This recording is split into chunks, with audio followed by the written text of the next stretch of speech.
Hello everyone, I am Jitendra Kumar and I am currently studying in IIT Mandi. And today I am going to teach the topic of complex number. This is the topic of 11th class. First, we discuss why we study complex number, because it is various application in wide range in mathematics as well physics and engineering, in electrical engineering, signal processing, economics to construct model. The topic is complex number, but ये topic complicated नहीं है. Complex का meaning होता है हिंदी में सम्मिश्र, that means mixing of numbers. So first we discuss where it comes from. Suppose that if you write a general quadratic equation like this form, where here a not equal to 0, if a equal to 0, then this equation becomes linear and its root is given by this equation. So if we take some simple quadratic equation like x square plus 1 equal to 0, then here a equal to, compare by this equation, then a equal to 1, b equal to, b that means coefficient of x equal to 0 and c equal to 1. And we study that if this quantity, that means b square minus 4ac, if this quantity is less than 0, that means less than 0, that means negative, then there is no real solution of this quadratic equation. So if we find the value of b square minus 4ac here, then b square, that means 0 square 0 minus 4 into 1 into c, then minus or equal to minus 4, that means less than 0, that means negative. So हम लोग कह सकते हैं कि इस quadratic equation का real solution नहीं है. तो अगर हम सॉल्यूशन निकालना चाहें तो क्या हो सकता है इसका solution? That means x square equal to minus 1. That means किसी भी नंबर का स्क्वायर अगर हम लोग करें, अगर रियल है तो हमेशा देता है positive quantity. But here if we square any number it will give negative. That is not possible in real case. So if we are taking the square root both sides, x equal to plus minus a square root of minus 1. If any number equation like this form, if we take a square root both sides, then we get a square root of plus minus root a. Then this number, a square root of minus 1, is called iota. That means imaginary number. What is minus 1 is equal to I. It is given by Euler. Euler is a scientist name. It is given by Euler and it is called imaginary number. It is called imaginary number. Why do not I? Generally we do not write I because it is a starting letter of imaginary I given by Euler. So it is called imaginary number.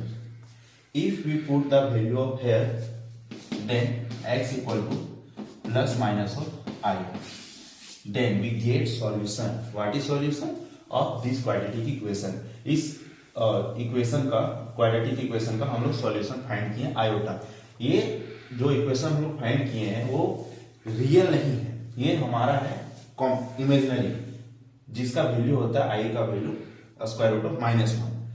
तो अब हम लोग move करेंगे कि complex number क्या होता है. सबसे पहले कि कोई भी पॉलिनोमियल हो उसका सॉल्यूशन हम लोग फाइंड कर सकते हैं. जैसे हम लोग पिछले क्लासेस में हम लोग डील करते थे कि अगर इसका value B square minus 4ac अगर लेस देन 0 हो जाए तो there is no real solution. But we talk about any solution of any polynomial, solution of any polynomial exists with the help of imaginary number. So we start with complex number, which is generally denoted by z equal to x plus iota y. Here x is the real part of z and y is the imaginary part of z. X is real part of z and y. Sometimes बहुत सारे student को confusion होता है कि iota Y imaginary part होता है. नहीं, iota imaginary है, इमेजिनरी नंबर है. इस वाई को बोलते हैं इमेजिनरी पार्ट ऑफ जेड.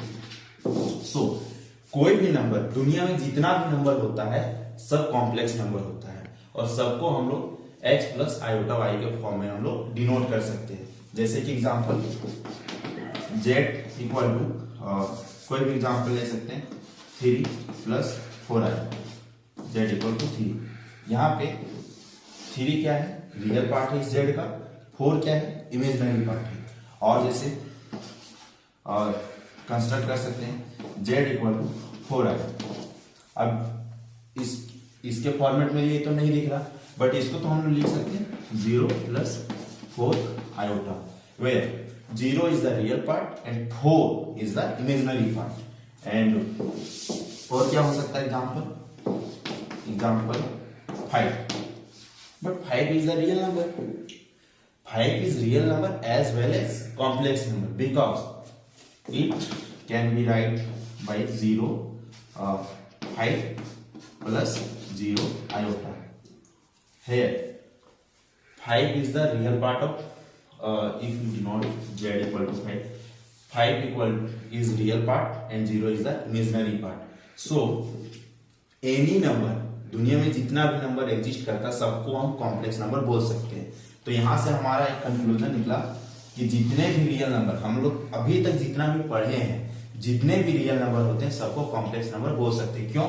क्योंकि कोई भी रियल नंबर को हम लोग कॉम्प्लेक्स नंबर के रूप में डिनोट कर सकते हैं. दैट मीन्स अगर हम लोग एग्जाम्पल के लिए √3, तो इसको भी तो डिनोट कर सकते हैं √3 प्लस 0 आयोटा. तो जितने भी रियल नंबर होते हैं सबको हम लोग कॉम्प्लेक्स नंबर बोल सकते हैं. ठीक है. अब यहाँ पे कि कॉम्प्लेक्स नंबर को हम लोग कैसे क्लासिफाई कर सकते हैं, कब हम लोग रियल बोल सकते हैं, कब इमेजिनरी बोल सकते हैं और कब purely. Example that means z equal to x plus iota y. अब इसको हम क्लासिफाई करते हैं मेजरली 3 टाइप्स में. जैसे अगर इफ हेयर शॉर्ट में लिख सकते हैं x equal to real part of z. Denote करने का तरीका होता है real, r means real part of z, and y को लिखते हैं इमेजिनरी, पूरा नहीं लिख के आई है इमेजिनरी पार्ट ऑफ z. अगर हमारे पास अगर रियल पार्ट ऑफ z अगर 0 हो जाए तो इसको बोलेंगे हम लोग प्योरली इमेजिनरी. क्या बोलेंगे? Purely imaginary. एग्जाम्पल के लिए 5 आयोटा माइनस 8/3 आयोटा. और अगर फर्स्ट केस क्या हो सकता है, रियल पार्ट 0 हो जाए. सेकेंड केस हो सकता है कि इमेजिनरी पार्ट अगर 0 हो जाए. अगर इमेजिनरी पार्ट 0 हो गया तो ये वाला टर्म पूरा खत्म हो जाएगा. दैट मीन्स क्या बचेगा, जो अभी तक हम लोग पढ़ते आ रहे हैं, that means real part. Example z equal to 5 √3 5/√3 etcetera और बोथ. और यहाँ पे अगर रियल पार्ट 0 हो गया प्योरली इमेजिनरी, इमेजिनरी पार्ट 0 हो गया तो इसको बोलेंगे प्योरली रियल. और अगर दोनों 0 हो जाए, रियल पार्ट भी 0, imaginary part of 0, that means x का भी वैल्यू 0, y का भी वैल्यू 0, तो क्या लिख सकते हैं इसको 0 प्लस i प्लस 0. तो 0 समथिंग 0 0 हो जाएगा, तो यहां से क्या हो गया 0. तो इसको बोलेंगे purely imaginary as well purely real. Purely imaginary as well purely real. तो 0 एक ऐसा कॉम्प्लेक्स नंबर है जो प्योरली रियल भी होता है और प्योरली इमेजिनरी भी होता है. और अगर रियल पार्ट 0 हो जाए तो प्योरली इमेजिनरी और इमेजिनरी तो प्योरली रियल. अब हम लोग देखेंगे कि कॉम्प्लेक्स नंबर में अलजेब्रा कैसे हम लोग डिफाइन करते हैं, दैट मीन्स नंबर्स का addition, subtraction, multiplication and division कैसे डिफाइन कर सकते हैं। सब कुछ रियल नंबर जैसा ही है, बस कुछ चीजों का ध्यान रखना पड़ता है कि कैसे क्या डिफाइन करेंगे। जैसे फर्स्ट हम लोग देखेंगे कि एडिशन कैसे करते हैं हम लोग दो कॉम्प्लेक्स नंबर का। तो जैसे अगर कोई भी दो कॉम्प्लेक्स नंबर लेते हैं हम लोग x1 plus iota y1 and z2 अगर x2 प्लस y2, तो कॉम्प्लेक्स नंबर का एडिशन जो सिंपल हमारा रियल नंबर में होता है सेम कॉम्प्लेक्स नंबर में भी होता है। अगर हम दो नंबर को ऐड करेंगे z1 प्लस z2 तो कुछ नहीं x1 plus iy1 plus x2 plus iy2, तो कुछ नहीं करना है। यहाँ पे z1 पे क्या दिख रहा है आपको कि x1 क्या है रियल पार्ट, y1 क्या है इमेजिनरी पार्ट। तो कुछ नहीं करना है कि इसके रियल को इसके रियल के साथ ऐड करना है और इसके इमेजिनरी पार्ट को इसके इमेजिनरी पार्ट के साथ ऐड करना। तो क्या हो जाएगा, इसका रियल x1 x2 के साथ ऐड होगा तो क्या बन जाएगा x1 प्लस x2 और i कॉमन आ जाएगा यहाँ से, अगर जोड़ेंगे तो इमेजिनरी पार्ट क्या हो जाएगा इसके केस में y1 और यहाँ पे y2, तो क्या बन जाएगा यहाँ पे y1 y2। क्या करेंगे हम लोग कि जैसा दो कॉम्प्लेक्स नंबर को ऐड किए वैसा सब्ट्रैक्ट भी करेंगे, दैट मीन्स क्या हो जाएगा यहाँ से z1 minus z2, x1 plus y1 और माइनस x2 प्लस y2। तो क्या हो जाएगा, जैसा कि एडिशन में हम लोग देखें कि इसके रियल को इसके रियल के साथ ऐड किए थे, इमेजिनरी को इमेजिनरी के साथ, तो सिमिलरली क्या हो जाएगा इसका रियल इसके रियल के साथ सब्ट्रैक्ट होगा, इसका इमेजिनरी इसके इमेजिनरी के साथ, तो क्या हो जाएगा x1 minus x2 plus of y1 minus y2। Same जैसा रियल में रियल के केस में बात करते थे वैसे सेम कॉम्प्लेक्स नंबर में भी होता है, बस इसमें रियल और इमेजिनरी दो चीजों का मिक्सअप हो जाता है, बस बाकी सब चीजें सेम है। अब नेक्स्ट चीज देखेंगे कि दो कॉम्प्लेक्स नंबर को हम लोग मल्टीप्लाई कैसे करेंगे और उसके बाद डिवीजन। तो जैसे अगर हम मल्टीप्लिकेशन का बात करें तो उसका भी सेम है।